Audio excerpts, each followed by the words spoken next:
Kisah nyata ini diceritakan kembali oleh Profesor Wang. Beliau merupakan pendiri kuil Zhong Tian Gong Taiwan dan mempunyai predikat ahli bertanya kepada dewa melalui mimpi, Qiamxi, dan Puapui. Begini ceritanya. Suatu hari, saya diundang oleh seorang teman lama yang tinggal di Tainan.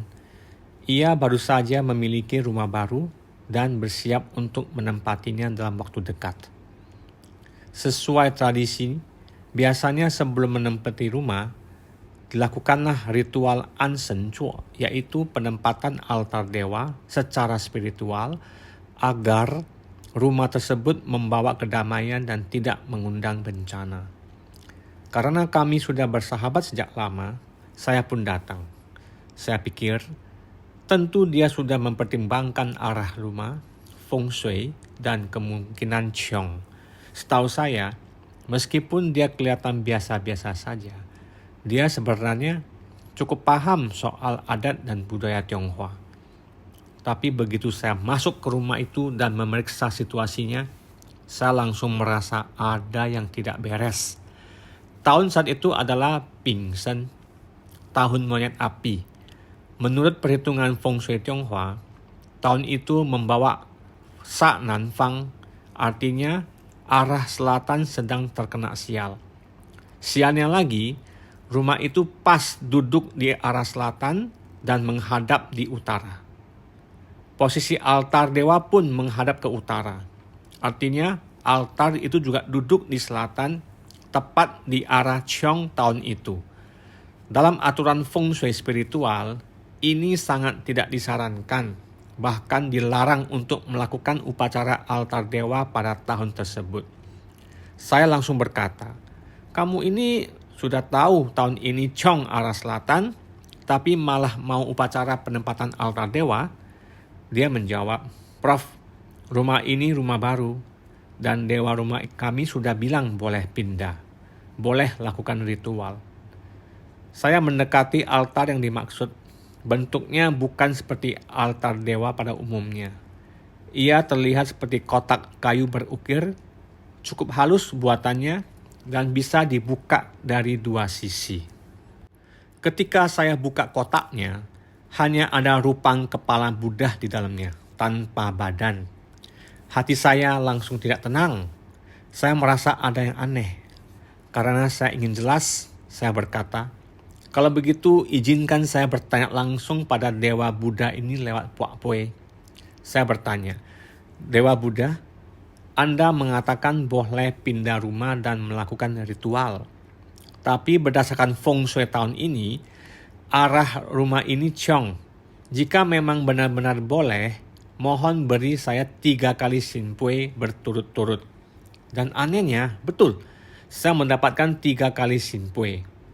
Tapi di hati saya tetap ada kegelisahan, karena dalam ajaran Dewi Macu, jika rumah sedang qiong tidak boleh dipaksakan untuk pindah apalagi menaruh altar dewa. Ini bukan soal angka, ini soal kehendak langit. Saya merasa ini adalah ujian batin, ketika apa yang saya yakini bertentangan dengan hasil dari altar itu. Saya lalu berkata, "Kalau begitu, bagaimana kalau kita bertanya ke Tian Gong Miao, kuil Kaisar Langit?" Tian Gong adalah Yu Huang Dadi, Raja Langit dan Dewa tertinggi dalam ajaran Taoisme. Dia memiliki otoritas atas semua dewa dan roh-roh surgawi.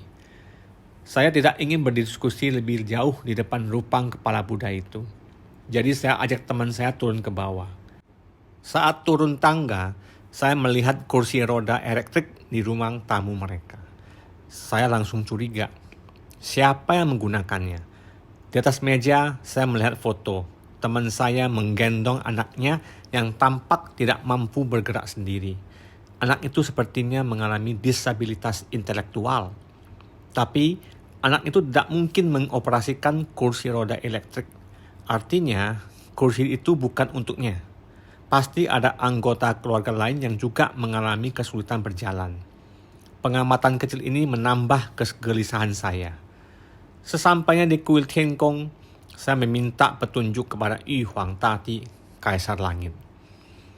Kami ingin pindah rumah dan lakukan ritual altar dewa. Tapi rumah ini duduk selatan hadap utara. Sedangkan tahun ini Pingsen yang Ciong arah selatan. Apakah boleh? Jawabannya, tidak ada poi, artinya tidak boleh. Saya lanjut bertanya lagi untuk memastikan. Jadi memang tidak boleh? Jawabannya, dua simpue, artinya betul tidak boleh. Saya bertanya lagi, kalau begitu apakah boleh dilakukan tahun depan? Jawabannya masih 2 kali simpue. Sesuai pengalaman saya, apabila dewa selalu memberi 2 kali simpue, maka tandanya dewa ingin memberikan penjelasan tambahan. Saya lanjut bertanya, apakah kami perlu menambah ramalan Chamsi keberuntungan rumah tangga keluarga ini? Dan jawabannya langsung 3 kali simpue. Kami pun mendapatkan 3 Chamsi ramalan dari Yu Huang Tati Kaisar Langit. Biasanya Chamsi di kuil Tiengkong itu hanya memiliki 28 lembar ramalan dan terkenal sulit ditafsirkan karena berdasarkan rasi bintang kuno Tiongkok. Chamsi pertama, bulan tertutup awan, tanda keadaan tidak jelas. Ikan melompat, usaha keras yang sia-sia. Naik salah, turun pun salah, serba salah. Chamsi kedua, keluarga ini mengalami kesialan bertubi-tubi. Ada pengaruh roh jahat, jalan yang ditempuh gelap tanpa cahaya. Chamsi ketiga, giok dari gunung tetap batu biasa. Disarankan mundur seselangkah. Kalau tidak, akan jatuh ke lubang terdalam. Saya katakan, ini artinya jangan lakukan ritual altar dulu. Ada masalah dalam rumah tangga kalian yang harus diselesaikan dulu. Mereka pun mengangguk dan akhirnya mengaku. Anak laki-laki mereka baru saja meninggal karena tenggelam. Beberapa hari sebelum kejadian itu, sang anak bercerita bahwa dia bermimpi aneh. Ia melihat dirinya berenang bersama teman-teman. Di kolam itu muncul makhluk seperti zombie dengan gigi-gigi tajam. Salah satu zombie berkata, "Adik, ikut ke sini ya. Seru loh. Aku pelatih renang di sini." Kemudian dalam bagian kedua mimpinya, zombie itu berkata, "Adik, aku haus. Aku ingin minum darahmu." Zombie itu mencabut giginya dan menusuk nadi anak itu. Menghisap darahnya pelan-pelan hingga anak itu mengantuk. Zombie itu berkata, "Jangan tidur ya. Sebentar lagi dewa akan datang main ke sini. Yuk, kita berenang. Nanti kamu akan jadi raja naga laut Hai Long Wang." Anak itu pun tertidur. Nah, masih dalam mimpinya, dia terbangun, dia melihat ibunya serta neneknya menangis. Tapi saat dia memanggil, mereka tidak mendengar. Lalu tak lama kemudian mimpi itu jadi kenyataan. Saat anak tenggelam dan meninggal dunia. Itulah mimpi yang dialami anaknya. Mimpi itu sangat jelas dan mengerikan. Saat bangun dari mimpi itu, anaknya langsung bercerita kepada kedua orang tuanya. Semua orang awalnya mengira si anak hanya mimpi buruk biasa. Karena memang anak ini suka menonton kartun. Namun tak lama kemudian anak itu benar-benar pergi berenang dan akhirnya tenggelam. Kejadian yang sungguh tragis karena mereka sudah diberi tanda-tanda tapi mereka tidak memperhatikannya. Saya telusuri waktu kejadian. Lalu akhirnya saya menyimpulkan bahwa semua ini dimulai sejak Rupang kepala Buddha itu masuk ke rumah mereka. Saya tanya, "Dari mana asal Rupang kepala Buddha itu?" Istrinya menjawab, "Saya beli di toko barang antik. Pemiliknya bilang itu sudah diberkati banyak biksu besar. Kalau dibawa pulang akan melindungi keluarga." Tapi kenyataannya sejak Rupang kepala Buddha itu datang, rumah lama mereka terbakar. Anak laki-laki meninggal tenggelam. Anak perempuan sulung mengalami kecelakaan dan menjadi penyandang disabilitas. Anak bungsu terlahir dengan kebutuhan khusus. Rumah baru yang sekarang ini bukan hasil beli, itu rumah pemberian ibu mertua karena kasihan anaknya tak punya tempat tinggal. Sesuai ramalan, masalah lama belum selesai, jangan berharap bisa membangun yang baru. Saya bertanya kembali kepada Kaisar Langit, apakah semua ini disebabkan oleh rupang kepala Buddha itu? Jawabannya langsung 3 kali simpue, artinya iya, benar sekali. Kaisar Langit memberi petunjuk. Jangan sembarangan usir roh, beri dia jalan, bimbing, bersihkan, dan kembalikan ke jalan yang benar.